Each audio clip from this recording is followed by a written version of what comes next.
নমস্কার, দেখছেন এবিপি আনন্দ, আপনাদের সঙ্গে আমি পাপিয়া। শুরু করছে সরগরম প্লাস। আর সরগরম প্লাসে পাপিয়ার সঙ্গে আমি দেবস্মিতা। দেখুন, গতকাল শুভেন্দু অধিকারীর কনভয়ে হামলার যে অভিযোগ সামনে আসে, আর এবার এফআইআর পাল্টা এফআইআরে একেবারে পারদ চড়ছে। ইতিমধ্যে রিপোর্ট চেয়ে পাঠিয়েছে স্বরাষ্ট্র মন্ত্রক। আর এই পরিস্থিতিতে সেন্ট্রাল ফোর্সের দাবি করেছেন সুকান্ত মজুমদার। আর এই দাবি পাল্টা দাবির মধ্যেই আইপ্যাক কাণ্ডে সংঘাত আরও তুঙ্গে। আর অন্যদিকে এসআইআর নিয়েও পত্রযুদ্ধ চলছে। সব মিলিয়ে ভোটের আগে রাজ্য রাজনীতি কতটা তপ্ত হয়ে উঠল তা একের পর এক প্রতিবেদন রাখবো আপনাদের সামনে, আলোচনাও করব। আলোচনার জন্য আমার সঙ্গে স্টুডিওতে অতিথিরা রয়েছেন, কিন্তু অতিথিদের কাছে আসার আগে দেখাবো পশ্চিম মেদিনীপুরের চন্দ্রকোনা রোডের ঘটনায় শুভেন্দু অধিকারীর করা অভিযোগের ভিত্তিতে এখনো গ্রেফতারির সংখ্যা শূন্য। আর সেই ঘটনাতেই পাল্টা শুভেন্দু অধিকারীর বিরুদ্ধেই গড়বেতা থানায় অভিযোগ জানিয়েছে তৃণমূল। পুলিশের এফআইআর এর 2 নম্বরেই নাম রয়েছে বিরোধী দলনেতার, যা ঘিরে রাজ্য রাজনীতি উত্তাপ। দেখুন, লাঠি বাঁশ দিয়ে কনভয় থাকা গাড়ির ওপরে হামলার অভিযোগ, স্লোগান পাল্টা স্লোগান। পুলিশ বেট হাউসে শুভেন্দু অধিকারীর অবস্থান বিক্ষোভ। এই নিয়ে শনিবার পশ্চিম মেদিনীপুরের চন্দ্রকোনা রোডে তুমুল উত্তেজনা ছড়ায়। সেই ঘটনায় একদিকে যখন শুভেন্দু অধিকারী অভিযোগ দায়ের করেছেন, অন্যদিকে তখন পাল্টা শুভেন্দু অধিকারীর বিরুদ্ধেই গড়বেতা থানায় অভিযোগ জানালো তৃণমূল। এফআইআর এর 2 নম্বরে নাম রয়েছে খোদ বিরোধী দলনেতা শুভেন্দু অধিকারীর। 1 নম্বরে রয়েছে বিজেপির ঝাড়গ্রাম সাংগঠনিক জেলার সাধারণ সম্পাদক গৌতম কৌরির নাম। সেই সঙ্গে বেশ কয়েকজন বিজেপি কর্মীদের বিরুদ্ধেও উঠেছে হামলার অভিযোগ। কোনো অসুবিধা নেই, যত খুশি করতে পারেন, যত খুশি করতে পারেন, আমার কিচ্ছু করতে পারবেন না। এই যে 2টা বুড়া আঙুল দেখিয়ে রাখলাম, কিচ্ছু করতে পারবেন না। দেখবি আর জ্বলবি, লুচির মতো ফুলবি। বিজেপি সূত্র উল্লেখ করে সংবাদ সংস্থা পিটিআই জানিয়েছে, পশ্চিম মেদিনীপুরে বিরোধী দলনেতার কনভয় হামলার অভিযোগ নিয়ে রিপোর্ট চেয়েছে অমিত শাহ মন্ত্রক। এই প্রেক্ষিতে কেন্দ্রের কাছে ঘটনার ভিডিও ফুটেজ জমা দেওয়ার প্রস্তুতি শুরু করেছে শুভেন্দু অধিকারীর অফিস। বিস্তারিত রিপোর্ট শীঘ্রই কেন্দ্রের কাছে পাঠানো হবে। অন্যদিকে তৃণমূলের দাবি, শনিবার সন্ধ্যাবেলায় চন্দ্রকোনা রোডে তাদের দলীয় কর্মসূচি চলছিল, সেখান থেকেই শুভেন্দু অধিকারীর কনভয় যাচ্ছিল। তৃণমূলের দাবি, তখন দলের কর্মীরা জয় বাংলা স্লোগান দেন। অভিযোগ, এরপরই তাদের উপর হামলা চালান কয়েকজন বিজেপি কর্মী। জয় বাংলা স্লোগান যারা বিজেপি তারা সহ্য করতে পারছে না, কারণ তারা হচ্ছে বাংলা বিরোধী। তারা হচ্ছে বাইরে থেকে এইখানে নিয়ে এসে পশ্চিমবাংলাকে দখল করার চেষ্টা করছে। পুলিশ আউটপোস্টে বসে তিনি সেই অভিযোগ দায়ের করেছেন যে কিভাবে বিনা প্ররোচনায় রাত্রে বাড়ি ফেরার সময় পুরুলিয়া থেকে তার উপরে আক্রমণ করা হলো। বিজেপি কর্মীরা সেখানে আক্রান্ত হলেন।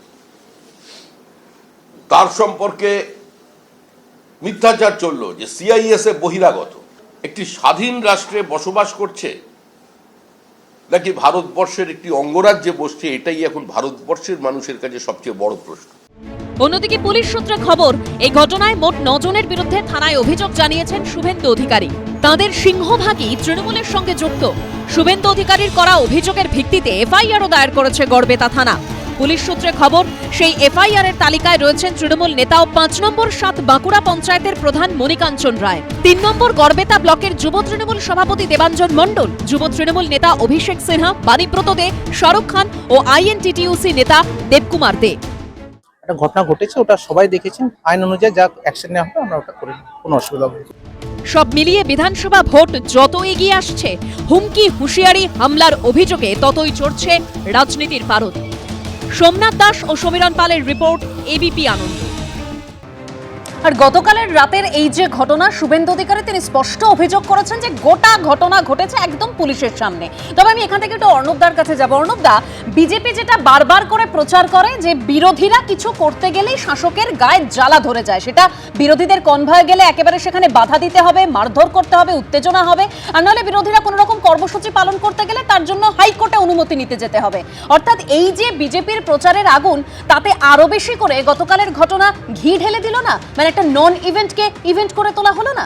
না, একেবারেই নয়। দেখুন, এখানে যদি কাউকে কালো পতাকা দেখানো হয়, যদি কোনো স্লোগান দেওয়া হয়, সেই স্লোগান দেওয়া সেই পুরোটাই কিন্তু রাজনৈতিক কর্মসূচির একটা অংশ।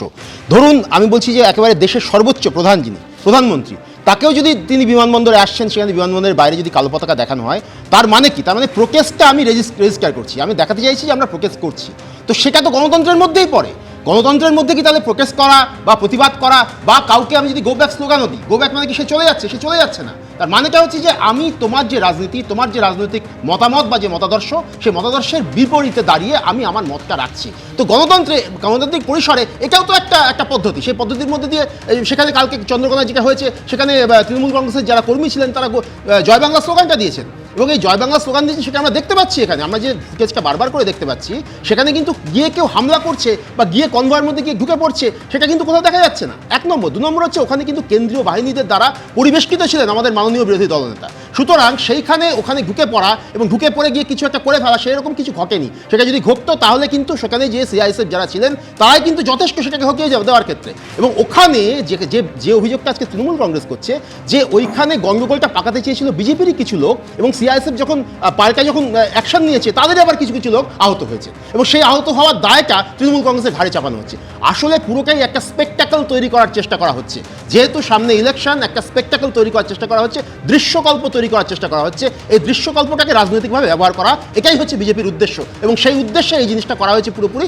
এখানে কোনো আক্রমণ হয়নি।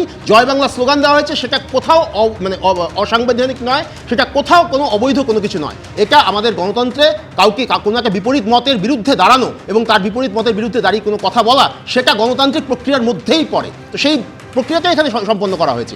এখানে কোথাও কেউ আক্রমণ করেনি, কোথাও যেটা বলা হচ্ছে সম্পূর্ণ। আচ্ছা, অর্ণব তাহলে বলছেন এটা গণতন্ত্রের প্রক্রিয়ার পদ্ধতি অনুসারে এই কর্মসূচিটা হয়েছে, যেটা তৃণমূলের ঘোষিত কর্মসূচি ছিল, এবং সেখানে কেউ বিজেপির ওপর হামলা করেনি। কিন্তু বিজেপির এফআইআর সেটা বলছে না। আবার তৃণমূলের এফআইআর, প্রণয়দা যেটা আপনারা বলছেন সেটা তো উল্টো কথা বলছেন, পুরোটাই সেট করা, পুরোটাই পরিকল্পিত, এবং সেই এফআইআরে একেবারে উল্লেখ করা রয়েছে দুষ্কৃতি হিসেবে 2 নম্বরে এফআইআর নাম রয়েছে শুভেন্দু অধিকারী। মারাত্মক অভিযোগ করছে তৃণমূল যে শুভেন্দু অধিকারী প্ররোচনা দিয়েছেন এবং সকলকে প্রাণে মেরে ফেলতে, এবং প্ররোচিত করে নির্দেশ দিয়েছেন দুর্বৃত্তরা প্রাণে মেরে ফেলার জন্য। এইভাবে তারা ঝাঁপিয়ে পড়েন ইটের টুকরো দিয়ে, বাঁশের লাঠি নিয়ে, এবং একেবারে এই যে দেখুন ওপিটি পেশেন্ট কার্ড, সেই মেডিকেল সার্টিফিকেটও তারা এখানে রেখেছেন। দেখুন, বাংলাদেশে একের পর এক যখন হিন্দু যুবকদেরকে হত্যা করা হচ্ছে, সম্প্রতি একজন হিন্দু যুবককে রাস্তায় টাঙিয়ে আগুন জ্বালিয়ে দেওয়া হয়েছে, সেখানেও কিন্তু তারা জয় বাংলা স্লোগান দিয়েছে। এই শামশেরগঞ্জে যখন হরগোবিন্দ দাস, চন্দন দাসকে হত্যা করা হয়, সেখানেও কিন্তু জয় বাংলা স্লোগানই এসছে। গতকাল কি হয়েছে সমস্ত মিডিয়াতে কাল থেকেই আপনারা দেখাচ্ছেন। কি হয়েছে, তৃণমূল কি বলল, কি এফআইআর করলো, তাতে কিচ্ছু যায় আসে না। যারা সেই ভিডিও দেখেছেন তাতে পরিষ্কার হয়ে গেছে। প্রথম তো হচ্ছে বিরোধী দলনেতা, রাজ্যের বিরোধী দলনেতা আমাদের সাংবিধানিক ব্যবস্থা অনুযায়ী একজন মন্ত্রীর প্রোটোকল তিনি পান, তিনি কেন্দ্রীয় নিরাপত্তা পান। এবার এই কেন্দ্রীয় নিরাপত্তা কিন্তু তার সাথে সাথে থাকে, তার গাড়িতে থাকে, এবং সেই যে এলাকায় যারা কেন্দ্রীয় নিরাপত্তার প্রোটেক্টি, তাদের ট্যুর প্রোগ্রাম অনেক আগে থেকেই লোকাল অ্যাডমিনিস্ট্রেশনের সামনে শেয়ার করা থাকে। এবার সেই রাস্তায় তৃণমূল কংগ্রেসের যারা জয় বাংলা স্লোগান দিচ্ছে, কেন জয় বাংলা স্লোগান তারা দেবে? এই জয় বাংলা স্লোগানটা কিন্তু সেই জেহাদিদের স্লোগান, এবং আমরা তো পরিষ্কার করে বলছি শুভেন্দু অধিকারী সহ আমাদের একাধিক নেতাকে হত্যার পরিকল্পনা করছে এখানকার তৃণমূল কংগ্রেস, এবং প্রত্যক্ষ এবং পরোক্ষভাবে এ রাজ্যের যে প্রশাসন তাদেরকে সহযোগিতা করছে। না তো এই জিনিস ঘটে কি করে? আজকে অভিষেক ব্যানার্জির স্ট্যাটাস কি? তিনি সাধারণ একজন এমপি। আপনি অভিষেক ব্যানার্জি যে রাস্তা দিয়ে যায় সেখানে পুলিশের পজিশনিং, সেখানে পুলিশ কিভাবে গার্ড দেয়, আর শুভেন্দু অধিকারী বিরোধী দলনেতা রাজ্যের একজন মন্ত্রীর যে প্রোটোকল, সেই প্রোটোকলের মধ্যে আছেন, সেখানে এই বিক্ষোভটা আসে কি করে? তো এই যে ঘটনা, এটা প্রথম নয়। আমাদের সর্বভারতীয় সভাপতি জেপি নাড্ডাজির উপর আক্রমণ হয়েছে, আমাদের প্রাক্তন সভাপতি দিলীপ দার উপর আক্রমণ হয়েছে, সুকান্ত দার উপর আক্রমণ হয়েছে। কিন্তু আজকে আসলে 2026-এর যে নির্বাচন, সেই নির্বাচনে তৃণমূলের বিসর্জন এটা নিশ্চিত হয়ে গেছে, আর এই বিসর্জন পশ্চিমবঙ্গের জনগণ করবে। আর এতেই ভয় পেয়ে তৃণমূল কংগ্রেস গণতান্ত্রিক প্রক্রিয়ায় এই সরকারকে রক্ষা করতে পারবে না, তার জন্যই ভীত হয়ে, কিছুটা ফ্রাস্ট্রেটেড হয়ে শুভেন্দু অধিকারীর উপর আক্রমণ করছে, আমাদের নেতাদের উপর আক্রমণ করছে।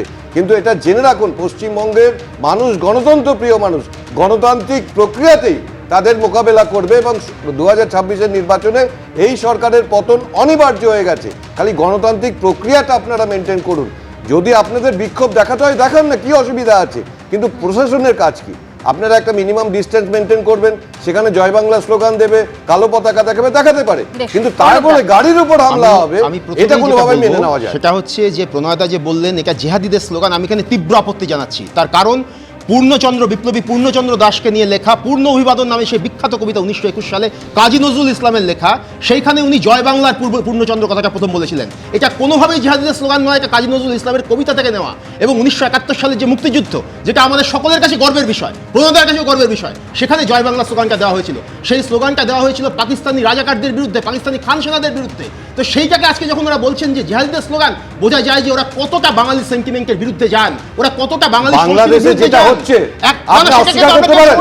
বাংলাদেশে যেভাবে একজন হিন্দু যুবককে হত্যা করে দিয়েছে, তার সাথে আপনারা রিলেট করছেন, হিন্দু অত্যাচার, আপনারা তাদের সাথে রিলেট করছেন।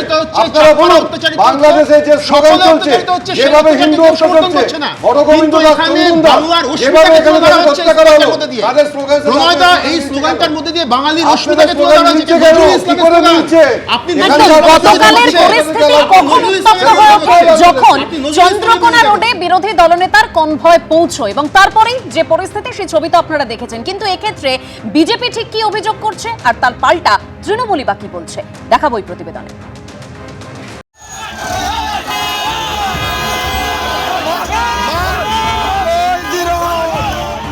শনিবার রাতে চন্দ্রকোনা রোডে শুভেন্দু অধিকারীর কনভয় পৌঁছতেই তৈরি হয় ধুন্ধুমার পরিস্থিতি। বিরোধী দলনেতার কনভয় হামলার অভিযোগ ওঠে তৃণমূলের বিরুদ্ধে, যে ঘটনার প্রতিবাদে পুলিশের চন্দ্রকোনা রোড বিট অফিসে প্রায় 5 ঘন্টা অবস্থান বিক্ষোভ দেখান তিনি। ঘটনার সূত্রপাত শনিবার রাত 8:10 নাগাদ। পুরুলিয়া থেকে জনসভা সেরে ফিরছিলেন শুভেন্দু অধিকারী।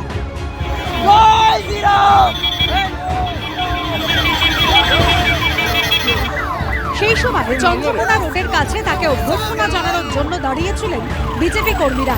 রাস্তার উল্টো দিকে পতাকা হাতে দাঁড়িয়েছিলেন তৃণমূল কর্মীরা। কনভয় সেখানে পৌঁছতেই তৈরি হয় উত্তেজনা।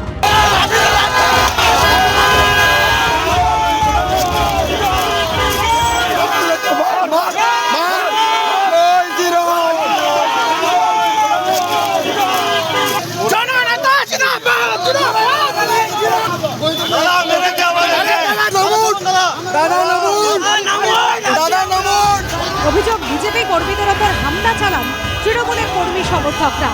লাঠি, বাঁশ, পেরেক লাগানো কাঠের বাটাম দিয়ে কনভয়ের গাড়িতে আঘাত করা হয় বলে অভিযোগ।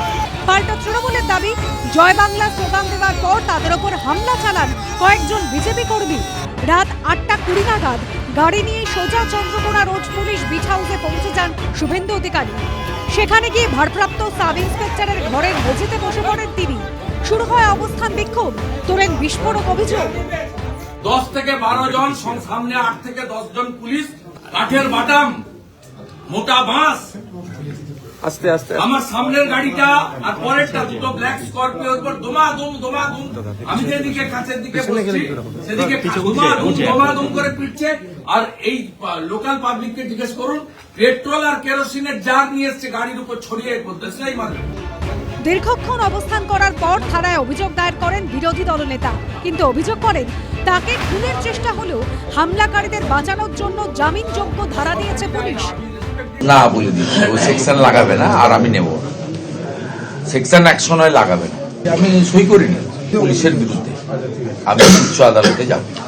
কারণ এরা শুধু আমার উপর আক্রমণ করার ক্ষেত্রে উৎসাহিত করেছে তা নয়, নিজেরা দাঁড়িয়ে দাঁড়িয়ে এই কাজে সহায়তা করেছে। আমি সব তথ্য প্রমাণ ঠিক জায়গায় প্লেস করব এবং সর্বোপরি শান্তিপূর্ণ গণতান্ত্রিক আন্দোলনের মধ্য দিয়ে এই ব্যবস্থাকে পরিবর্তন করতে হবে, উৎখাত করতে হবে। খুনের অভিযোগের ধারা দিতে হবে এবং অভিযুক্তদের অবিলম্বে গ্রেফতার করতে হবে, এই দাবিতে অবস্থান চালিয়ে যেতে থাকেন শুভেন্দু অধিকারী। বাইরে বিক্ষোভ দেখাতে থাকেন বিজেপি কর্মীরা। রাত 1:30 নাগাদ থানা থেকে বেরিয়ে রবিবারের প্রতিবাদ কর্মসূচির ঘোষণা করেন বিরোধী দলনেতা।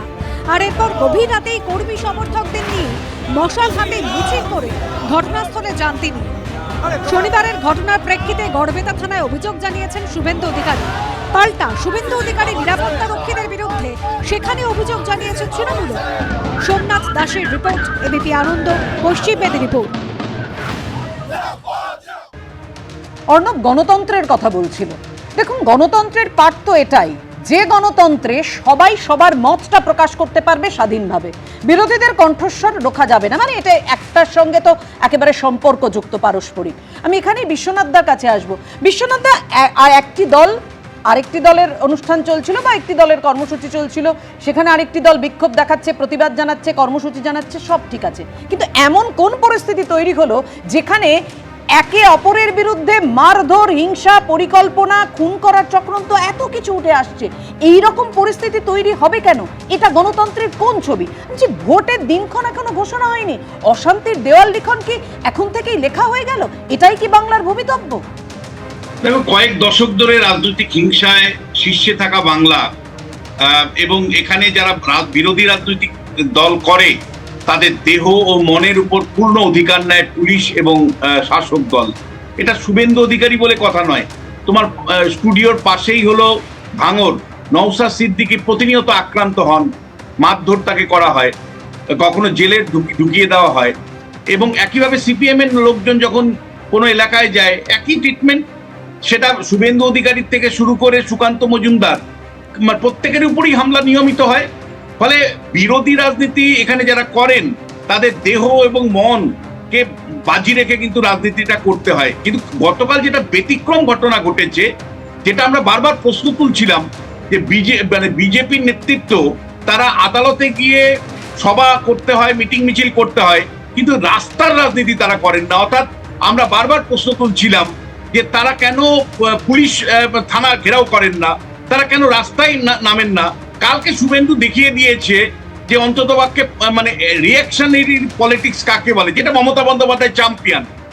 তিন দিন আগেই তুমি দেখলে ইডি অফিস হানা দেওয়ার সঙ্গে সঙ্গে, আইপ্যাককে হানা দেওয়ার সঙ্গে সঙ্গে মমতা বন্দ্যোপাধ্যায় ছুটে গেলেন, রিঅ্যাকশনারি পলিটিক্স করলেন এবং তার নেতা কর্মীদের কাছে বাহবা অর্জন করলেন। একইভাবে কালকে শুভেন্দু অধিকারী কিন্তু শুধু থানা ঘেরাও করেছিল, থানাতে অবস্থান করেছিল তা নয়, প্রায় রাত্রি 10টার মধ্যে 10,000-এর কাছাকাছি লোককে জড়ো করতে পেরেছিল। আজকেও সারা রাজ্য জুড়ে প্রতিবাদ আন্দোলন করতে পেরেছে। ফলে দেখো, দিনের শেষে বডি পলিটিক্স ইম্পর্টেন্ট। অর্থাৎ তুমি কতজন লোককে সঙ্গে নিয়ে রাস্তার রাজনীতি করতে পারছো। বিরোধী রাজনীতি করাটা এখানে খুব কঠিন, কিন্তু যেটা বিজেপি দিনের পর দিন ভুল করেছে, রাস্তার রাজনীতির বাইরে ছিল।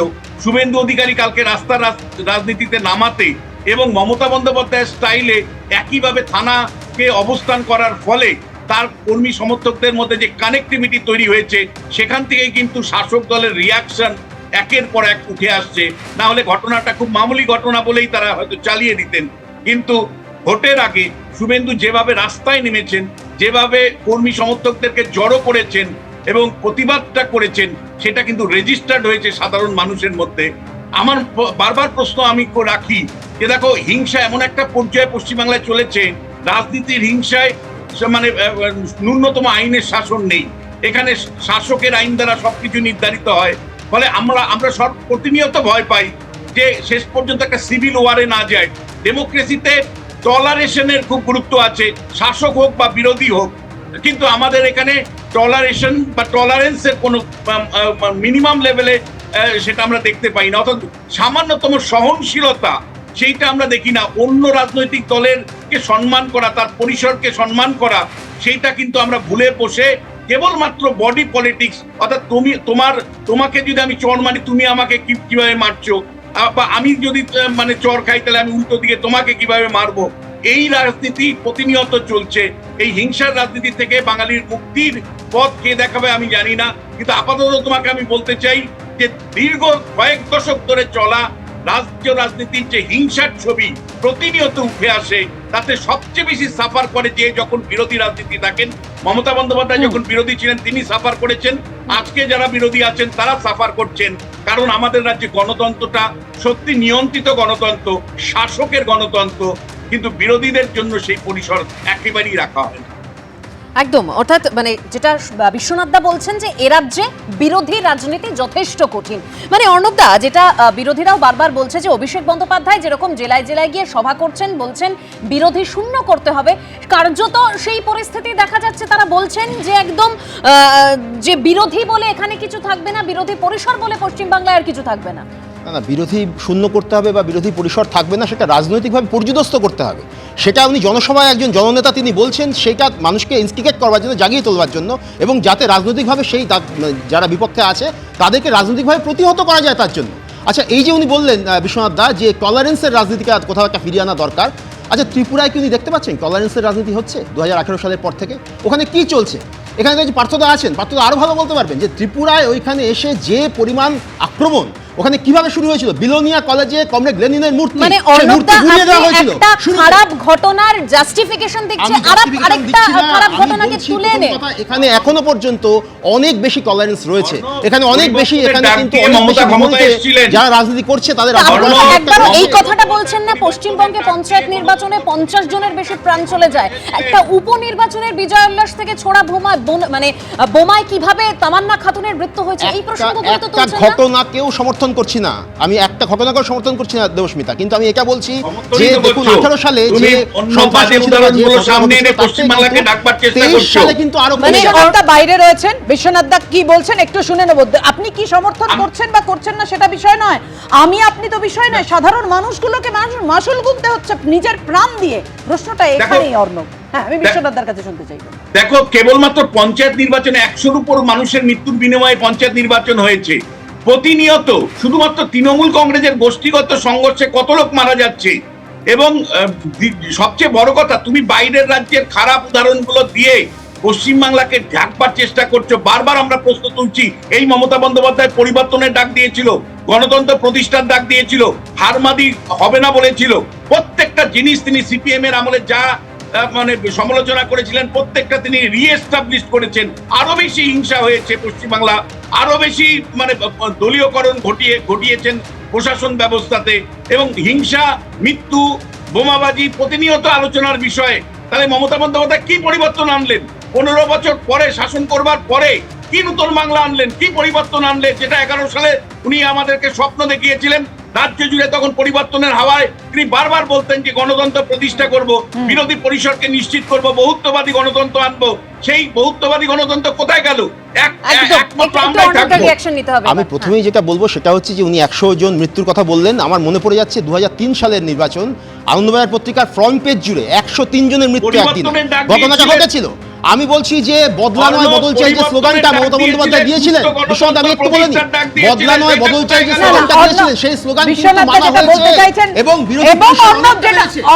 বিশ্বনাথ বলছিলেন তো হিংসার কথা, আমরাও বারবার বলছিলাম পঞ্চায়েত ভোটে হিংসার কথা, উদাহরণ টেনে আনছিলাম।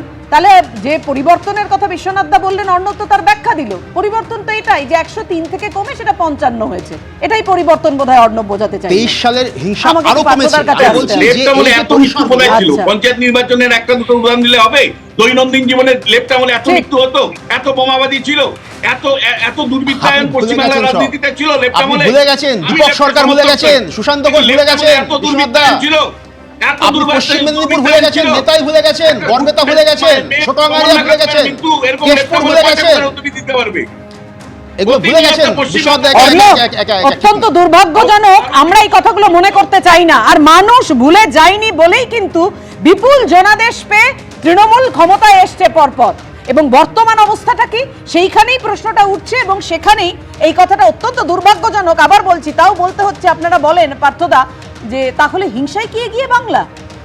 না পাপিয়া, অত্যন্ত কি বলবো যে দুর্ভাগ্যজনক পরিস্থিতির মধ্যে দিয়ে আমাদের রাজ্যের মানুষ যাচ্ছে, এবং কার্যত গত কয়েকদিন ধরে যা চলছে সেটা ইনফ্যাক্ট আমার আশঙ্কায় নৈরাজ্যের এই পরিস্থিতিকে আরও বেশি মজবুত করবে ভবিষ্যতে। আইন শৃঙ্খলা তলানিতে যাচ্ছে বললেও যা হয় কম, বিশেষত যে দৃশ্যপট, আমি অর্ণবের ভাষ্যটা যদি ভার্সনটা ধার নিই তাহলে বলবো যে দৃশ্যপটগুলো তৈরি হচ্ছে গোটা রাজ্য জুড়ে, অর্থাৎ ইডি একজন অভিযুক্তের কাছে আসছেন তল্লাশিতে, সেই অবস্থায় দাঁড়িয়ে রাজ্যের মুখ্যমন্ত্রী বা বিরোধী রাজ্যের শাসক দলের নেত্রী হিসেবে মমতা বন্দ্যোপাধ্যায় যাচ্ছেন, সেখান থেকে নথি ছিনিয়ে নিয়ে চলে আসছেন, তারপরে দুপক্ষই চলে যাচ্ছেন হাইকোর্টে, তারপরে হাইকোর্টে যাচ্ছেন, সেখানে একটা অসভ্যতার পরিস্থিতি, বিশৃঙ্খলার পরিস্থিতি, বিচার বিলম্বিত হচ্ছে, ফলে আলটিমেটলি শেষমেশ নৈরাজ্য বলে যে শব্দটা আছে সেই শব্দটাই প্রতিষ্ঠিত হচ্ছে। 1, 2, এতকাল ধরে এই আলোচনাটা হচ্ছিল যে এই এসআইআরের সময় যে আবহটা আমরা দেখেছিলাম, যে ধর্মীয়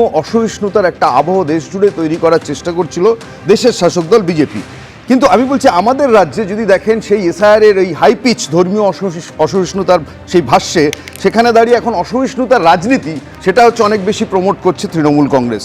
ফলে এই যে কাল রাত্রেবেলায় বিরোধী দলনেতার সেখানে আক্রান্ত হওয়া, আমি বলবো যে সেটা গণতন্ত্রের পক্ষে কোনো শুভ লক্ষণ নয়। সেই বিরোধী দলনেতার আইডিওলজির পক্ষে থাকতে পারি বা বিপক্ষে থাকতে পারি, সেটা অন্য কথা। কিন্তু আমার প্রশ্ন হচ্ছে যে এখানে যে তাহলে রাজ্যের পুলিশ প্রশাসন একজন বিরোধী দলনেতার নিরাপত্তার প্রশ্নে কি ভূমিকা পালন করছে, এটা আসবেই আলোচনায়। দ্বিতীয়ত আসবে যে আজকের যিনি বিরোধী দলনেতা তাকেও ভাবতে হবে যে এই স্কুলিংটা হাতে খড়িটা কিভাবে হলো, যে এই যে কাল রাত্রেবেলায় ওনাকে যারা যে 9 ডিগ্রি সেন্টিগ্রেড টেম্পারেচারে সেখানে জয় বাংলা বলে ধ্বনি দিয়ে তারপরে হচ্ছে যে লাঠিসোঁটা নিয়ে আক্রমণ করছেন, ফলে এই ট্রেনিংটা তো তার হাত দিয়ে করা। কেননা শুভেন্দু অধিকারী যখন এই জেলার রাজনীতি করেছেন দাপিয়ে যে বামেদের নাম নিশানা শেষ করে দেবো, এই যার ছিল একমাত্র প্রতিজ্ঞা, তিনি ঠিক এই ঢঙেই কাজটা করতেন যে কোথাও কাউকে হচ্ছে যে টিকতে দেবো না। ফলে আজকের আমি বলছি যে সেই একই জিনিস তিনিও ফেরত পাচ্ছেন। তিনি আজকে বদলে গেছেন। যখন পঞ্চায়েতে হিংসার কথা হচ্ছিল, পঞ্চায়েতে দেখুন 100 জনের উপর মানুষ মারা গেছেন এবং তার সংখ্যাগরিষ্ঠ বিজেপির কর্মী, এটাও ঠিক আমি অ্যাডমিট করি লাস্ট পঞ্চায়েত যেটা হয়েছিল সেই সময়। কিন্তু তারপরেই ঘটনা দেখলাম নিচতলায় বিজেপি মারা যাচ্ছে, বিজেপির কর্মীরা তৃণমূল কংগ্রেসের হাতে, আর উপরতলায় হচ্ছে যে বিজেপির নেতারা শটাং চলে যাচ্ছে তৃণমূলের কাছে বা তৃণমূল থেকে বিজেপিদের কাছে। আমি বলছি যে এই রকম বৈপরীত্য যদি হয় তাহলে নৈরাজ্যের পরিস্থিতি তৈরি হবে না। তা কি তৈরি হবে আপনি বলুন? যে আমি বলছি যে সেখানে দাঁড়িয়ে প্রশ্ন এটাই যে জেপি নাড্ডা যখন আক্রান্ত হয়েছিলেন গতবার, আমার এখনও মনে আছে, সেই আক্রমণের পর সেই জেলা শাসককে নিয়ে প্রচুর টানাপোড়েন হয়েছিল। একজন আইএএস অফিসার বা আইপিএস অফিসার, নেট রেজাল্ট কি গত 5 বছরে 0। বিকজ আমি এটাই বলতে চাইছি আসলে জেপি নাড্ডারা আক্রান্ত হলেও পার্থদা দুঃখের জায়গা এখানে আপনি জেপি নাড্ডার কথা বলছেন। কিছুদিন আগে খগেন মুর্মু শঙ্কর ঘোষের সেই ঘটনা আমাদের মনে আছে, কিভাবে রক্তাক্ত হতে হয়েছিল খগেন মুর্মুকে। কিন্তু একের পর এক ঘটনা ঘটে, রিপোর্ট চেয়ে পাঠানো হয়, কিন্তু পদক্ষেপ তো সেভাবে কিছু হয় না। কোথায় তদন্ত হারিয়ে যায় আমরা সত্যি জানি না। এক্স্যাক্টলি এইখানেই তো আমার প্রশ্ন যে যদি কেন্দ্রের সরকার তারা যদি সিরিয়াস হতেন তাহলে এই নৈরাজ্যের পরিস্থিতিটা হতে পারতো? আমি বলছি হতে পারতো না। আপনি পরপর যতগুলো ঘটনা ঘটেছে, শেখ শাহজাহান যাচ্ছেন, ইডি অফিসাররা সিবিআই অফিসাররা মার খাচ্ছে, রাজীব কুমারকে সিবিআই অফিসার ধরতে যাচ্ছেন, জেরা করতে যাচ্ছেন, রাজ্যের মুখ্যমন্ত্রী পুলিশ অফিসারদের নিয়ে সেটা আগলাতে যাচ্ছেন, তারপরে অ্যাকশনটা কি কেন্দ্রের সরকারের? কিচ্ছু নেই। আপনি যতগুলো সিবিআইয়ের তদন্ত হয়েছে, আপনি ইডির তদন্ত হয়েছে, গত 10 বছরে একটা রেজাল্ট বেরিয়েছে নাল। এবং এখানে দাঁড়িয়েই প্রশ্ন যে তৃণমূল সরকারকে সরাতে বিজেপি চায় না, বরং তৃণমূল সরকারের সাথে সমঝোতাতেই থাকতে অনেক বেশি চায়। যদি চাইতো সেই বাস ওরা মিস করতো না। মানুষ সমর্থন করেছিলেন ঢেলে বিজেপিকে, কিন্তু বিজেপির উপরে সেই ভরসা আস্তে আস্তে মানুষ হারাচ্ছে। ফলে এখন না বিজেপি না তৃণমূল, তার বাইরেই মানুষ হচ্ছে বিকল্প খুঁজতে চাইছে। এবং স্পষ্ট প্রণয়দা যে সেটিং হয় একেবারে অমিত শাহকে এসে যে সেটিং যে নেই তৃণমূল আর বিজেপির মধ্যে তার ব্যাখ্যা দিতে হয়, সেই প্রসঙ্গ তুলে আনতে হয়। কিন্তু এই সেটিং আছে কি নেই সেটা আমরা জানি না, কিন্তু সাধারণ মানুষকে তো তার মাসুল গুনতে হচ্ছে। দেখুন পার্থবাবু যেটা বললেন, যিনি আক্রান্ত হলেন, মানে গতকাল শুভেন্দু অধিকারী আক্রান্ত হলেন, তো শুভেন্দু অধিকারীর স্কুলিংটা তৃণমূলে হয়েছে, সেই জন্য তিনি আক্রান্ত হয়েছে। খগেন মুর্মু বা আমাদের শঙ্করদা, এদের দুজনের স্কুলিং কিন্তু সিপিএমেই হয়েছিল। খগেন মুর্মু এবং শঙ্করদা দুজনেই সিপিএমের নেতা, জনপ্রতিনিধি ছিলেন, তারাও আক্রান্ত হয়েছেন। এই ওখানে মাস্টারি করতে আমি বলেছি, এটা শিখিয়েছিলেন শুভেন্দু অধিকারীরা। এবার সমস্যাটা কোথায় হচ্ছে দেখুন, তৃণমূল সিপিএমের বামফ্রন্টের শেষ দিকে বামফ্রন্ট একটা স্লোগান দিয়েছিল। সেই স্লোগানটা হচ্ছে বামফ্রন্টের বিকল্প হচ্ছে উন্নততর বামফ্রন্ট। 2011 সালের পর থেকে আমরা পশ্চিমবঙ্গে একটা উন্নততর বামফ্রন্ট সরকার দেখতে পাচ্ছি, যেখানে সবসময় তুলনা হয়। এই স্টুডিওতেও দেখতে পেলেন যে এখন এটা হচ্ছে, সিপিএমের সময় হয়েছিল। আজকে এতজন এই পঞ্চায়েতে মারা গেছে, ওই পঞ্চায়েত ইলেকশনে এতজন মারা গেছে। এই পরিবর্তনের জন্যই তো পশ্চিমবঙ্গের মানুষ মমতা ব্যানার্জিকে ভোট দিয়েছিলেন। তো মমতা ব্যানার্জি যখন বলেছিলেন বদলা নয় বদল চাই, 2021 সালে কেবলমাত্র বিজেপির সমর্থক, হয়তো তার স্বামী বিজেপি করে, তার স্ত্রী ধর্ষিতা হয়েছে, হয়তো কাকা বিজেপি করে, তার ভাইজি ধর্ষিতা হয়েছে, এরকম আমাদের প্রায় 150 জন কর্মী খুন হয়েছে। যে কথা বলেছিলেন বদলা নয় বদল চাই, সেই মমতা ব্যানার্জির রাজত্বে 2021 সালে আমরা দেখতে পেলাম। কিন্তু এই 2021 সালে সিপিএম স্লোগান দিয়েছিল নো ভোট টু বিজেপি। আরে এখানে তো বিজেপি স্বাধীনতা পরে কোনোদিন সরকারই চালায়নি। 34 বছর আপনারা চালিয়েছেন, তার আগে কংগ্রেস চালিয়েছে, তারপরে তৃণমূল চালিয়েছে। আপনারা 2011 থেকে 2016, 2016 থেকে 2021, এই 10 বছর তো পশ্চিমবঙ্গের বিধানসভায় আপনারা বিরোধী দলে ছিলেন। তাহলে 2021 সালে এমন কি ঘটলো আপনাদেরকে দেওয়ালে লিখতে হলো নো ভোট টু বিজেপি? এবং আজকেও যেভাবে মমতা ব্যানার্জির এই অপশাসনের বিরুদ্ধে, যেভাবে মমতা ব্যানার্জিকে সেফগার্ড দেওয়ার জন্য বিজেপির বিরোধিতা করছেন, পশ্চিমবঙ্গের মানুষ বুঝে গেছেন আসলে সিপিএম এর বিজেপি বিরোধিতা মানে মমতা ব্যানার্জির সেফটি ভাল। যদি মমতা ব্যানার্জি বিরোধী ভোট সামান্য অংশ ভাগ করা যায়, তাহলে মমতা ব্যানার্জি যেভাবে 2021 জিতেছে, আবার প্রশ্নটা এড়িয়ে গেলেন। আমরা অবশ্যই এই নিয়ে আসবো, কিন্তু তার আগে পার্থদা। এই জিনিস বলছি যে বিজেপি রাজ্যে শাসন করেনি, এই কথাটা ওরা বলেন বটে, কিন্তু আমি বলছি যে বিজেপি সারা দেশ যেভাবে চালিয়েছেন তাতে হচ্ছে এটা লোকের বুঝতে অসুবিধা হচ্ছে না এই রাজ্যে যদি বিজেপি আসে আর কি কি হতে বাকি থাকতে পারে। আমি বললাম যে আশেপাশে যা দেখা গেছে এইরকম হিংসা হয় না, আমি বললাম বাকি রাজ্যগুলোতে একদম দেখুন এই হিংসা নিয়ে তুলনা চলছে, কিন্তু কখনো আমরা এটা বলতে শুনি না যে ওই আমল থেকে এই আমলকে আমরা আরো বেশি করে দুষ্কৃতি মুক্ত করতে পেরেছি, দুর্বৃত্ত মুক্ত করতে পেরেছি, আবার যে ওই আমলে যা শিল্প হয়নি এই আমলে আরো বেশি করে শিল্প, আরো বেশি করে কর্মসংস্থান আনতে পেরেছি। এই তুলনাটা কখনোই স্টুডিওর আলোচনায় উঠে আসে না। কিন্তু একটা প্রশ্ন এখন মাথাচাড়া দিয়েছে, কি বলুন তো, ভোট ঘোষণার আগেই কি এবার রাজ্যে কেন্দ্রীয় বাহিনী চলে আসবে? সুকান্ত মজুমদার তিনি ঠিক কি মন্তব্য করলেন এবং সেই মন্তব্যের প্রেক্ষিতে এই প্রশ্নটা সামনে আসছে, দেখাবো আপনাদের। যদি এখন থেকে কেন্দ্রীয় বাহিনী নামাতে হয়, এখন থেকে কেন্দ্রীয় বাহিনী নামাতে হবে। কোনো বাহিনী ভোট দেবে না, ভোট দেবে বাংলার 10.5 কোটি মানুষ, যাদের জীবন মমতা ব্যানার্জির প্রকল্পগুলো দ্বারা নিরাপদ, সুনিশ্চিত। চূড়ান্ত ভোটার তালিকা প্রকাশের পরেই রাজ্যে বিধানসভা ভোটের দিনক্ষণ ঘোষণা হবে বলে সূত্রের খবর। কদফায় ভোট হবে তা নিয়ে ইতিমধ্যেই শুরু হয়েছে জল্পনা। ভোটে কত কেন্দ্রীয় বাহিনী লাগতে পারে তা নিয়ে প্রাথমিক বৈঠকও সেরেছে নির্বাচন কমিশন। এই প্রেক্ষাপটে কেন্দ্রীয় বাহিনী মোতায়েন নিয়ে ইঙ্গিতপূর্ণ মন্তব্য করলেন সুকান্ত মজুমদার। শনিবার রাতে পশ্চিম মেদিনীপুরের চন্দ্রকোনায় তৃণমূলের বিরুদ্ধে শুভেন্দু অধিকারীর কনভয়ে হামলার অভিযোগ ওঠে। প্রতিবাদে পুলিশ বিট হাউসে গিয়ে অবস্থানে বসে পড়েন বিরোধী দলনেতা। সেই ঘটনায় রাজ্যের আইন শৃঙ্খলা পরিস্থিতির সমালোচনা করতে গিয়েই কেন্দ্রীয় প্রতিমন্ত্রী ও বিজেপির প্রাক্তন রাজ্য সভাপতি সুকান্ত মজুমদারের মুখে শোনা যায় প্রয়োজনে ভোটের আগে কেন্দ্রীয় বাহিনী মোতায়েনের কথা। এই যে গণতন্ত্রকে হত্যা করার প্রয়াস, এই প্রয়াস মুখ্যমন্ত্রী এই জন্য করাচ্ছেন যেন এমন একটা পরিস্থিতি হয় যে কেন্দ্র সরকার যেন কোনো কড়া পদক্ষেপ নেয় এবং তারপরে তিনি সহানুভূতি পেয়ে আবার যেন ভোটের ক্ষমতায় ফিরে আসতে পারেন। কিন্তু সেটা তো হবে না। মানুষ ঠিক করে নিয়েছে যে এবার তৃণমূল কংগ্রেসের বিদায় হবে। ভোটের আগে কি সন্ত্রাস বাড়বে বলে আপনার মনে হচ্ছে? বাড়ানোর চেষ্টা করবে, এটা নির্বাচন কমিশনের কাজ। সন্ত্রাস যেন না হয় তার জন্য যা করার তা করতে হবে। প্রয়োজনে যদি এখন থেকে কেন্দ্রীয় বাহিনী নামাতে হয়, এখন থেকে কেন্দ্রীয় বাহিনী নামাতে হবে। 2021 বিধানসভা নির্বাচনে 8 দফায় ভোট গ্রহণ হয় পশ্চিমবঙ্গে। সর্বোচ্চ 1071 কোম্পানি কেন্দ্রীয় বাহিনী পাঠিয়েছিল নির্বাচন কমিশন, কিন্তু তারপরেও অশান্তি ঠেকানো যায়নি। ভোট পরবর্তী সন্ত্রাসে রক্তাক্ত হয় রাজ্য। কাকুরগাছির বিজেপি কর্মী অভিজিৎ সরকার থেকে নন্দীগ্রামের বিজেপি কর্মী দেবব্রত মাইতি, সোনারপুরের হারান অধিকারী। একাধিক খুনের ঘটনা ঘটে। তাছাড়াও হামলা, ধর্ষণের মতো মারাত্মক সব অভিযোগ ওঠে। হাইকোর্টের নির্দেশে মামলার তদন্তভার যায় সিবিআই এর হাতে।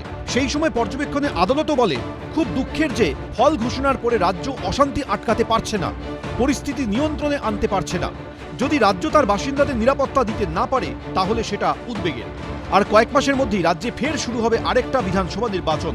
তার আগে কেন্দ্রীয় বাহিনী নিয়ে কেন্দ্রীয় প্রতিমন্ত্রীর মন্তব্যে জল্পনা তীব্র হয়েছে যে তাহলে কি এবার ভোট ঘোষণার আগেই রাজ্যে কেন্দ্রীয় বাহিনী মোতায়েন হয়ে যাবে? ভোট তো দিয়েছিল বাংলার মানুষ, ওরা কেন্দ্রীয় বাহিনী নাচে, ওরা বরঞ্চ এবার ওই রাষ্ট্রপুঞ্জের যে পিস কিপিং ফোর্স আছে না সেটাকে চাক, বা ওই রাশিয়া ইউক্রেন যুদ্ধে যে ফোর্স কাজ করছে, শক্তপোক্ত ফোর্স। সবচেয়ে ভালো হয় ওরা চাইতে পারে এই মুহূর্তে আমেরিকার কাছে, ডোনাল্ড ট্রাম্পের কাছে, যারা ওই ভেনিজুয়েলার প্রেসিডেন্ট মাদুরোকে রাতের অন্ধকারে অপারেশন করে তুলে আনলো, ওই বাহিনী চেয়ে আনুক। সূত্রের খবর, আসন্ন বিধানসভা ভোটে কেন্দ্রীয় বাহিনী নিয়ে ইতিমধ্যে দিল্লিতে প্রাথমিক বৈঠক করেছে নির্বাচন কমিশন। 5ই জানুয়ারি সেই বৈঠকে সেখানে পশ্চিমবঙ্গ পুলিশের নোডাল অফিসার আনন্দ কুমার জানিয়ে দেন, ভোটের জন্য 35,000 রাজ্য পুলিশ দেওয়া যাবে। বিশেষজ্ঞদের মতে কত দফায় ভোট হবে তার উপরেই নির্ভর করবে কত কোম্পানি কেন্দ্রীয় বাহিনী প্রয়োজন হবে। কিন্তু সেই কেন্দ্রীয় বাহিনী কখন মোতায়েন করা হবে, ভোট ঘোষণার আগেই না ভোট ঘোষণার পর ধীরে ধীরে বাহিনী মোতায়েন করবে কমিশন, তা নিয়ে নতুন করে শুরু হলো জল্পনা। সনদ ঝা, সত্যজিৎ বৈদ্য, এবিপি আনন্দ। আসলে কেন্দ্রীয় বাহিনী নিয়ে আলোচনা করতে হলে ইতিহাস তো অনেক বড়, অনেক লম্বা, তাই তালিকাটাও অনেক বড় হয়ে যাবে। আমি শুধু এই প্রশ্নটা সলিলদার কাছে রাখবো, সলিলদা, কেন্দ্রীয় বাহিনী হলে সব সমস্যার সমাধান মিটে যাবে, আইন শৃঙ্খলার পরিস্থিতি একদম স্বাভাবিক হয়ে যাবে? না, আইন শৃঙ্খলার পরিস্থিতি তো গতকাল দেখলে চন্দ্রকোনাতে। দেখো, ডিস্ট্রিক্ট পুলিশ অ্যাডমিনিস্ট্রেশনটা এটা তো এনকারেজ করেছে। আমি জানি না অন্য কি স্পেকটেকল দেখলো, প্রোগ্রেসিভ স্পেকটেকল না নন প্রোগ্রেসিভ স্পেকটেকল না ফটোক্রমিক স্পেকটেকল, কি প্রমাণ করতে চাইছে আমি বুঝলাম না। তুমি কি জানো না ডিস্ট্রিক্ট পুলিশ অ্যাডমিনিস্ট্রেশনে একটা ইন্টেলিজেন্স ডিপার্টমেন্ট আছে, এবং LOP the leader of the opposition party, উনি ক্যাবিনেট মিনিস্টারের স্ট্যাটাস উনি পান, এবং তার নিরাপত্তার ব্যবস্থা দেখা একটা ক্যাবিনেট মিনিস্টারের নিরাপত্তা যেরকম ওনারও সেরকম অ্যাপ্রিহেনশন আছে। সুতরাং সেখানে কি ওনার ডিস্ট্রিক্ট ইন্টেলিজেন্স ব্রাঞ্চ কি করছিল বলো? উনি আসছিলেন আর বললে ওখানে মিটিং হচ্ছিল তৃণমূলে, তারা কি করেছে? আর তারা জয় বাংলায় কেন ওখানে অ্যালাউ করা হলো? ওখানে তো বোঝাই যাচ্ছে, দাঁড়াও পাপিয়া, ওখানে তো বোঝাই যাচ্ছে একটা কনফ্রন্টেশন হবে। কারণ এখানে যখন কিছু লোক যখন তাকে স্বাগত জানাচ্ছে, তার দলের লোক তারা স্বাগত জানাচ্ছে, তখন অপরদিকে যারা অপোজিশন পার্টি যারা, তারা কেন ওখানে তাদের অ্যালাউ করা হলো কেন? এটা তো ইনসাইট করা হলো। দেখো, আমরা পড়েছিলাম, বইয়ে পড়েছিলাম। তাহলে আপনি বলছেন যে আপনি মনে করছেন যে তাহলে এটা পুরোটা ইচ্ছে করে করা হয়েছে, প্ল্যান করে? এটা হচ্ছে নেগলিজেন্স, গ্রস নেগলিজেন্স, ইগনোরেন্স। এবং খালি তাই না, আমরা ছোটবেলায় পড়েছিলাম মাইট ইজ রাইট, এখন পাওয়ার ভার্সেস রাইট হচ্ছে। যার যেরকম ক্ষমতা সে সেরকমভাবে রাইট অধিকার এনজয় করবে। তোমার 2016 সালের 19 অক্টোবর দুর্গাপুর এক্সপ্রেসওয়েতে Abhishek Banerjee met with an accident with pilot car and police vehicle, police patrolling.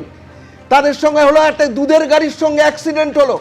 তারপরে ওটা মাননীয় মুখ্যমন্ত্রী ওটা অর্ডার দিলেন যে CID should prove it, CID should investigate the case whether there has been any foul play or not. আজ পর্যন্ত জানা গেল না ওখানে কোনো ফাউল প্লে ছিল কিনা। But that person, that gentleman, that member of parliament has been enjoying Z plus category security. এখনো করে যাচ্ছে, অবিরামভাবে করে যাচ্ছে, আনইন্টারাপ্টেডলি করছে। কেন করবে? জেড প্লাস ক্যাটাগরি যে কেউ পেতে পারে?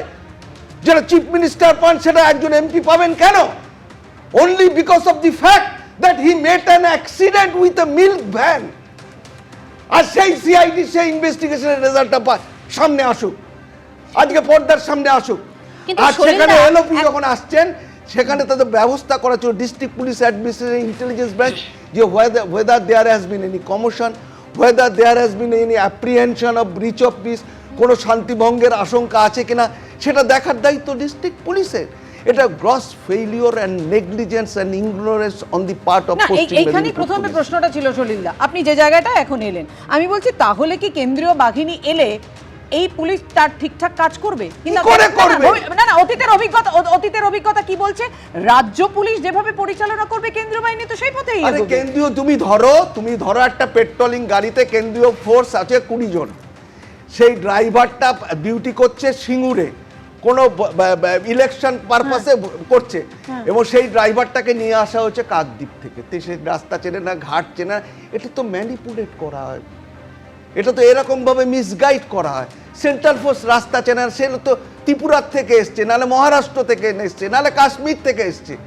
সে কোথা, সে কলকাতা শহরের বা পশ্চিমবাংলার কোন রাস্তা চেনে বা কোন ঘাট চেনে? তাকে যদি যাদবপুরের বাঘাযতীনে যেতে বলা হয়, সে লোকটা আসছে কোথা থেকে? সে আসছে হয়তো আসানসোল থেকে কোনো ড্রাইভার এসছে, বা তার সঙ্গে একজন পথপ্রদর্শক বলে এসছে। সে চিনবে যাদবপুরের বাঘাযতীনটা? চিনতেই তো গন্ডগোল যা হওয়ার হয়ে যাবে, শেষ হয়ে যাবে। সো এবার এইটাই হচ্ছে পাওয়ার ভার্সেস রাইট। আমার ক্ষমতা আছে, আমি যা ইচ্ছা তাই করব, সেটাই হবে সত্যি, যা রচিব তাই সত্য। সুতরাং আমার বলার কিছু নেই, এটা গ্রস নেগলিজেন্স এন্ড ইগনোরেন্স। তুমি কোটি 1 কোটি সেন্ট্রাল ফোর্স আনলেও তোমার 18 সালের ঘটনা, কত লোক মারা গেল তুমি চিন্তা করো। 23 সালের পঞ্চায়েত ইলেকশনের কথা বলো, তোমার সেই বিধাননগরের ঘটনা বলো, আরে বলছে একটা স্পেকটেকল দেখিয়েছে, প্রোগ্রেসিভ না নন প্রোগ্রেসিভ। একদম সলিলদা, একের পর এক ঘটনা ঘটে, কিন্তু সত্যি সেন্ট্রাল ফোর্স এলে এই পরিস্থিতির বদল হবে কিনা আমাদের সেটা জানা নেই। কিন্তু এখনো দেখুন ভোট ঘোষণা হয়নি, তার আগে হুমকি হুঁশিয়ারি কিভাবে চলছে, 2 তৃণমূল বিধায়ক কি বলছেন রাখবো এবার আপনাদের সামনে। শুভেন্দু অধিকারীর মধ্যে একজন দালাল, সে নির্বাচন কমিশন আগে এসআইআর নেওয়ার আগেই বলছে পশ্চিমবঙ্গ থেকে 1.5 কোটি নাম নাকি বাদ চলে যাবে। হঠাৎ করে শুভেন্দু অধিকারী কোথায় দিয়ে পেল যে 1.5 কোটি নাম বাঙালিদের বাদ দিতে হবে, 1.5 কোটি নাম ন্যায্য ভোটারের নাম বাদ দিতে হবে? এই শুভেন্দু অধিকারীর ব্যবস্থা আমরা করব। আপনাদের বলে রাখি যে যেদিন যখন পাবো আমরা বাঙালি, আমরা তৃণমূল কংগ্রেস, আমরা লড়তে জানি। সচ্ছলে যেভাবে আমাদের ভয় দেখানোর চেষ্টা করছে, চমকানোর চেষ্টা করছে, আমরা যদি মনে করি যে আজকের এই মুহূর্তে দাঁড়িয়ে ক্যানিং পশ্চিম বিধানসভা সহ সারা রাজ্যের যে কটা বিজেপির পার্টি অফিস আছে সমস্ত পার্টি অফিস ধূলিসাৎ করতে পারি, মনে করলে আমরা করতে পারি। কিন্তু আমরা জানি যে মানুষের নৈতিক অধিকার, মানুষের অধিকার আছে। সে বিজেপি করবে, সে কংগ্রেস করবে, সে আইএসএফ করবে, যে কোনো দল সে করতে পারে। আমি মারের বদলা মারে বিশ্বাসী, মারকে বদলা মার। আমি এখানকার বিজেপির নেতাদের বলছি, উত্তরপ্রদেশ, বিহারে, উড়িষ্যায় আমাদের বাঙালিদের মারা হচ্ছে বাংলায় কথা বলার জন্য।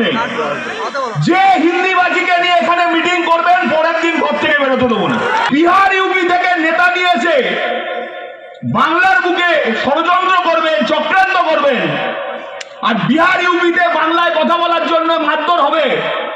যেদিন মিটিং করবেন তার পরের দিন আপনার ঘর আমি দাঁড়িয়ে থেকে ভেঙে দেবো। আমি 2021-এ দিদি আমাকে বারণ করেছিলেন বলে আমি ছেড়ে দিয়েছিলাম। 2026-এ দিদি ক্ষমা করবেন, আমি আপনার কথাও শুনবো না।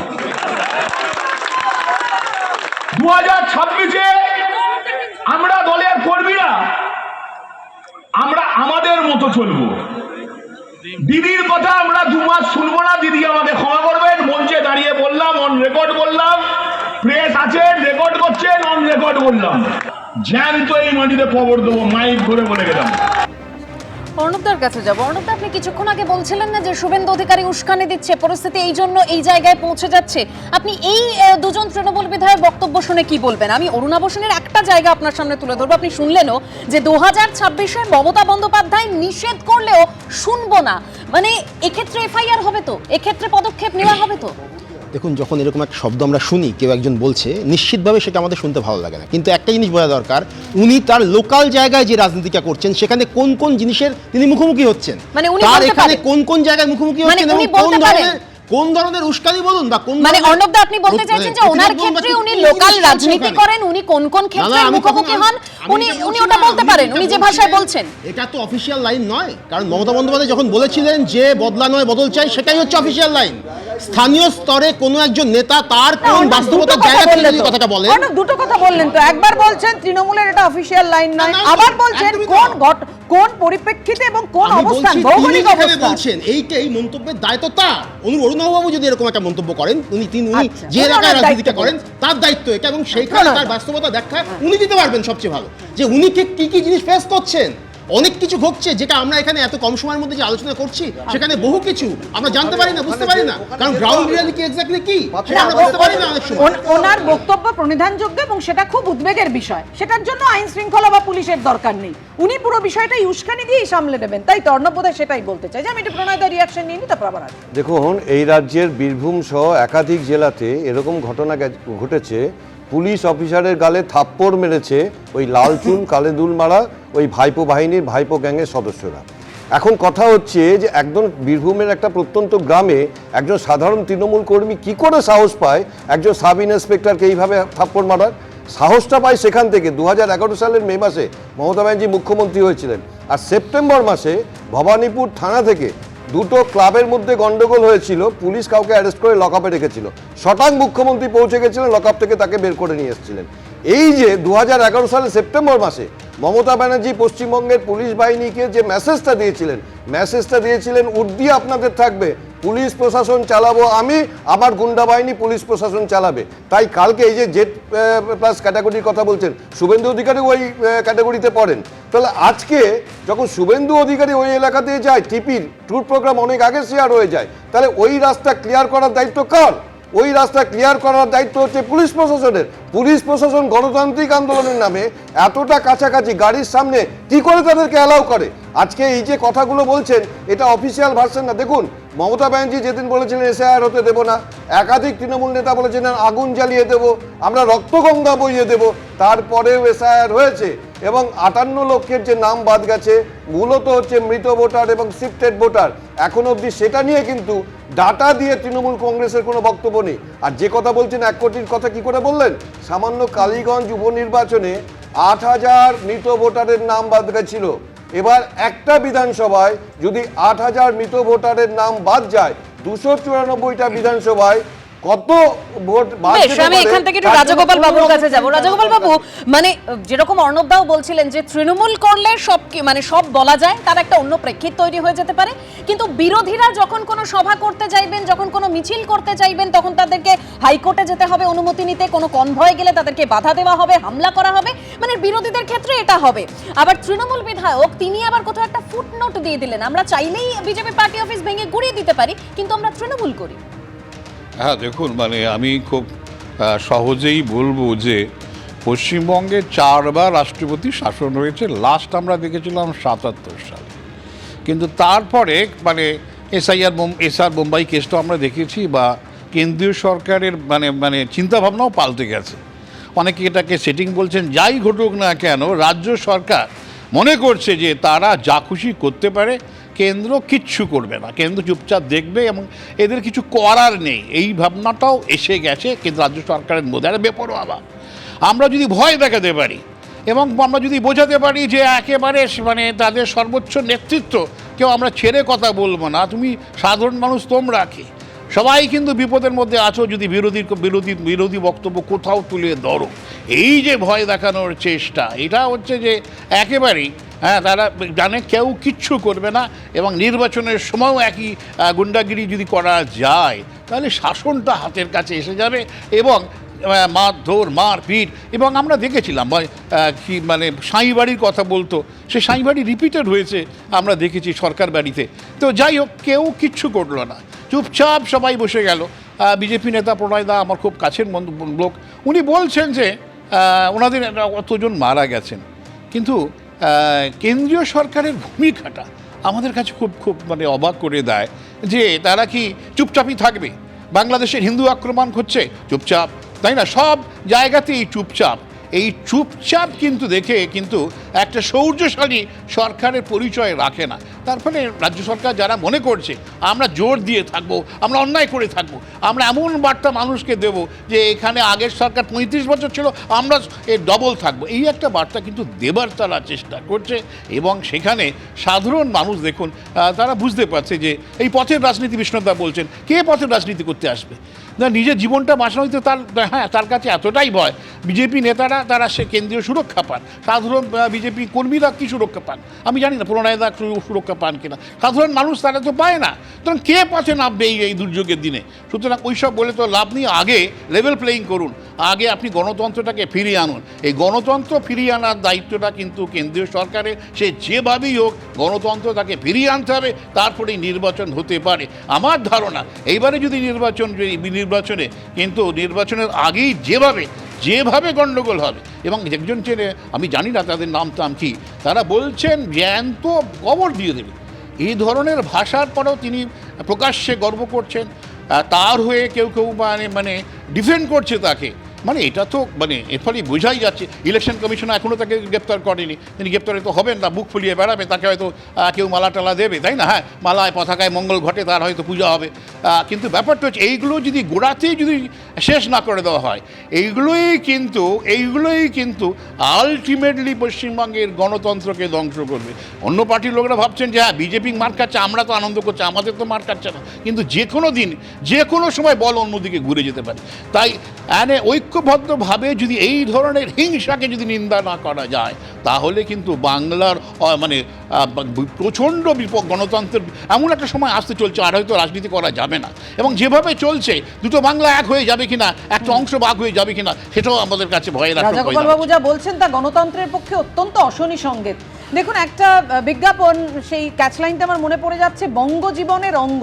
বাকিটা আমি বলছি না, আমি বলছি বঙ্গজীবনের অঙ্গ এখন হিংসা হয়ে দাঁড়াচ্ছে, এখন এই হুমকি হুঁশিয়ারি দাঁড়াচ্ছে। এটাই কি আমাদের বাংলার আইডেন্টি হতে যাচ্ছে? আমি পরবর্তী প্রতিবেদনে যাব, তার আগে পার্থদা কিছু বলতে চাইছেন। আমি ওই বঙ্গজীবনের অঙ্গ হতে চাইছে যদি পলিটিক্যাল কম্পালশনে হয়, অর্থাৎ তৃণমূলের কর্মীরা তারা যদি মনে করেন দলের স্বার্থে আমি যা ইচ্ছে করতে পারি এবং এটা নেতৃত্ব যদি অ্যালাউ করেন, তাহলে কিন্তু লোকাল কম্পালশন থেকে আরাবুল ইসলাম জগ ছুঁড়ে মারতে পারে অধ্যাপিকাকে, লোকাল কম্পালশন থেকে রায়গঞ্জের 52 বছরের ভদ্রলোক প্রিন্সিপালের গায়ে চড় মারতে পারে, লোকাল কম্পালশনে শওকত মোল্লা বোম মারতে পারে, লোকাল কম্পালশনে আমি বললাম যে অনুব্রত মণ্ডল পুলিশ অফিসারকে এমন শব্দ হয় যখন ধারাবাহিকভাবে হুমকি হুঁশিয়ারি দেওয়া হয়, কমিশন কিন্তু তেমন উল্লেখযোগ্য কোনো পদক্ষেপ আমাদের নজরে পড়েনি। Exactly, that is the reason. আপনি কমিশন হোক, রাজ্যের পুলিশ প্রশাসন হোক, প্রত্যেকটা ক্ষেত্রেই দেখুন যে নৈরাজ্য যারা তৈরি করছে তারা কিন্তু বুক ফুলিয়ে ঘুরে বেড়াচ্ছে পরের দিন সকালবেলা থেকে, এবং এটাই হচ্ছে সবচেয়ে বড় বিপদের সংকেত, যে যেখানে দাঁড়িয়ে আমি বলছি যে এই রাজ্যে ভোটের আগে এই অশান্তির প্রবাহ আরো বাড়তে পারে। জানি আমরা আলোচনা শুরু করলাম যে আজকে শনিবার অর্থাৎ গতকাল চন্দ্রকোনা রোডে বিরোধী দলনেতা শুভেন্দু অধিকারীর কনভয়ে হামলার অভিযোগে একেবারে রাজ্য সরগরম এবং রাজনীতি তুঙ্গে। আর সেই ঘটনার প্রতিবাদে আজকে জেলায় জেলায় প্রবল বিক্ষোভ দেখালো বিজেপি। এই নিয়ে তৃণমূলও কটাক্ষ ছুড়ে দিয়েছে। দেখুন।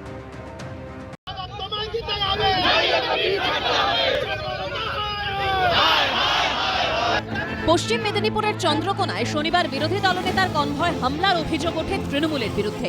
রবিবার সেই ঘটনার আঁচ পড়ল জেলায় জেলায়।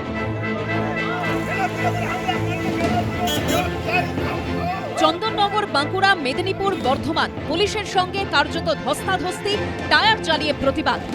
প্রবল বিক্ষোভ, বাদ গেল না কিছুই। ফলে শনিবারের ঘটনায় তপ্ত গোটা রাজ্য। রবিবার হুগলির চন্দননগরে জিটি রোডের ওপরে টায়ার জ্বালিয়ে বিক্ষোভ দেখায় বিজেপি। পুলিশ বাধা দিতে বচসায় জড়িয়ে পড়েন বিজেপি কর্মী সমর্থকরা। কার্যত দুপক্ষের ধস্তাধস্তি বেঁধে যায়। তখন পুলিশ কোথায় ছিল? যখন মুখ্যমন্ত্রী সবার সামনে তাদের সমস্ত অপরাধী ফাইলগুলো ছিনিয়ে নিয়ে গেল, তখন তার সঙ্গে পুলিশও সাহায্য করেছিল। সেই পুলিশকে আমরা ধিক্কার জানাই এবং অবিলম্বে মমতা ব্যানার্জি পদত্যাগ চাই। আর যতদিন পদত্যাগ উনি না করবেন ততদিন আমরা জোরতম আন্দোলন চালিয়ে যাব। পশ্চিম বর্ধমানের কাকসার মুচিপাড়ায় বিক্ষোভ মিছিল করে বিজেপি। এরপর শুরু হয় পথ অবরোধ। রাস্তায় টায়ার জ্বালিয়ে বসে পড়েন বিজেপি কর্মীরা। পুলিশ তাদের তুলে দিতে গেলে তর্কাতর্কি শুরু হয়ে যায়। বাঁকুড়ার নাকাইজুড়ি এলাকায় বিষ্ণুপুর থেকে সিমলাপাল তালডাংরা যাওয়ার রাজ্য সড়ক অবরোধ করে বিজেপি। মেদিনীপুরের ধর্মা এলাকাতেও রাস্তায় টায়ার জ্বালিয়ে বিক্ষোভ দেখায় বিজেপি।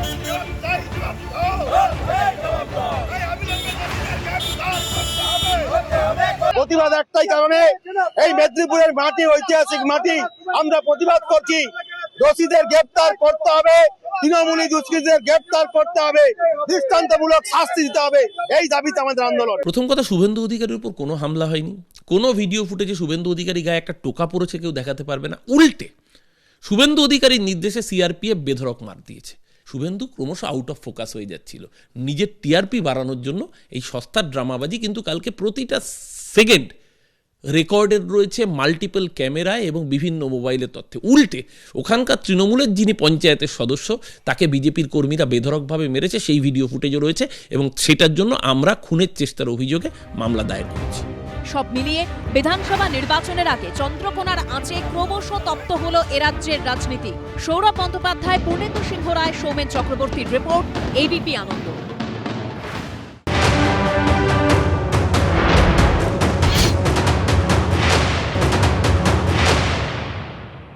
এবিপি আনন্দ, এগিয়ে থাকে, এগিয়ে রাখে।